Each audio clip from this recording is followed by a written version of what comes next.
Hollywood headquarters. Hello. What's going on, Mr. Hollywood?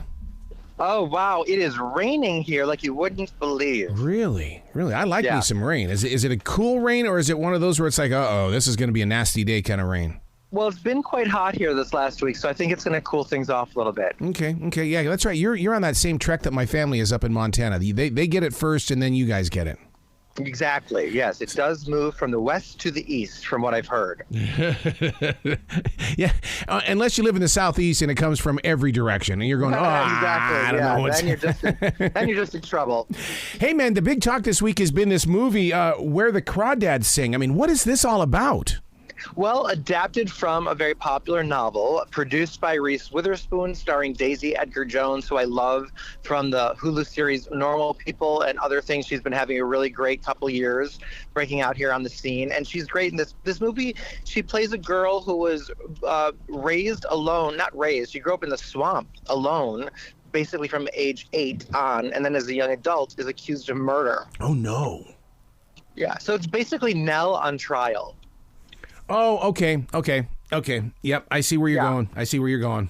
Yeah, but except she speaks. So, and she's fantastic. I mean, the performances are really good. It takes place between 1953 and 1969, so you see a lot of context. It's mostly about her story and her growing up and her being, shunned by the town and being the marsh girl. But it's fantastic. Like, the cinematography is amazing. It really transports you to the swamp.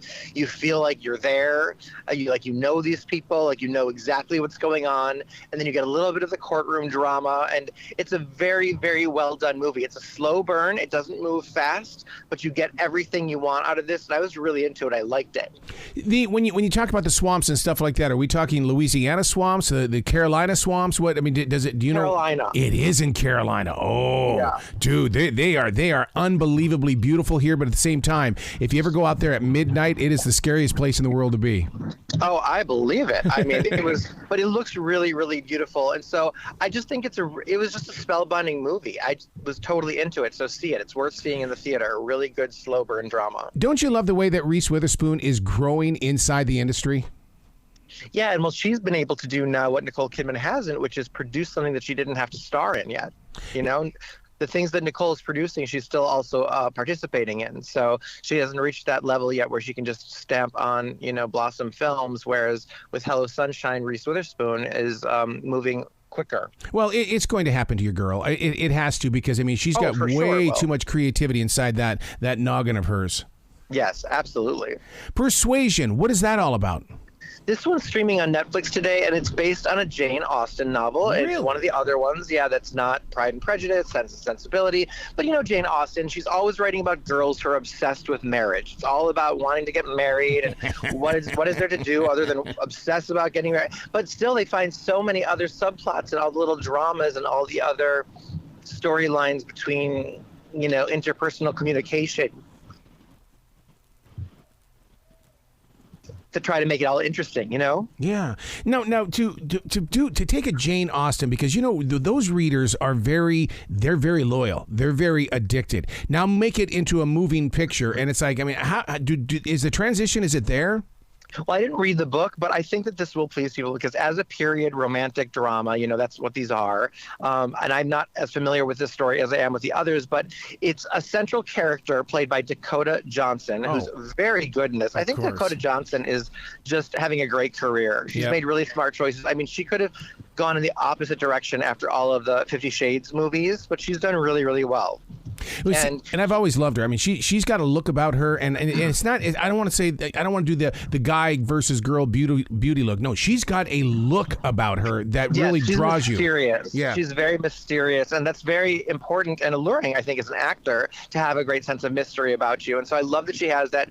And here she plays like she's the ingenue who's like unhappy and unlucky in life and unsatisfied, discontent, and she's kind of the grounded person in the movie with all these colorful characters around her. Now, what does the title of it mean, though? I mean, persuasion. I mean, is she persuaded into doing something? Yeah, they're trying to Well, it's not that she's being persuaded. It's that she's kind of torn between some lovers, and you don't know where to go. There's a love triangle, and you're rooting for her.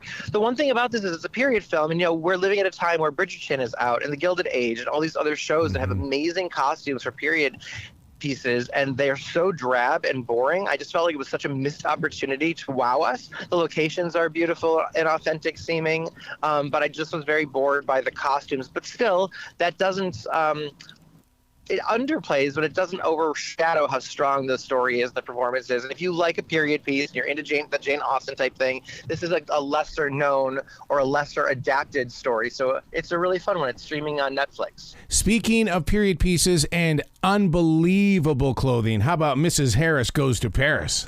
Now tell me you saw this one. I did. Oh, good. I was so charmed by this movie.